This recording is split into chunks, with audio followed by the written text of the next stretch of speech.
আলু দিয়ে শিঙি মাছের ঝোল দুপুরে রান্না করেছি।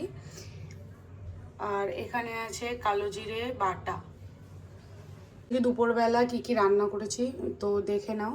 আর অনেক দিন পরে আমি ভিডিও করছি, আমার ছেলের শরীরটা খারাপ, তার জন্য ভিডিও তেমনভাবে করা হচ্ছে না। তো দেখে নাও আজকে কি কি রান্না করলাম আমি।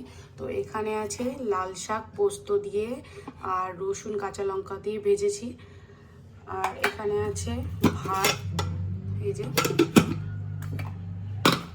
আর এখানে আছে আলু পেঁপে দিয়ে শিঙি মাছের ঝোল করেছি, জ্যান্ত মাছের ঝোল। তো অর্ধেকটা করলাম মাছ আর অর্ধেকটা আমি রেখে দিয়েছি ফ্রিজে। তো 6-7 পিস করেছি মাছ রান্না, অনেক বড় বড় পিস। আর এদিকে আছে কালো জিরে বাটা, এটাই দিয়েছি হচ্ছে। কাঁচা লঙ্কা দিইনি, যেহেতু আমার ছেলে খাবে, ও ঠান্ডা লেগেছে, তো তার জন্য একটু বাটলাম। তো এর ভিতর দিয়েছি রসুন দিয়েছি কড়াইতে তেলে নিয়ে, তারপরে বেটে নিয়েছি শিলনোড়ায়। আর এখানে আছে সকালবেলাকার ডিম সিদ্ধ, কারণ আমার ছেলে খায়নি, তো ছেলের ভাগেরটাই আছে। এই হলো আজকে দুপুরকার রান্না বান্না, এই কটাই রান্না করেছি।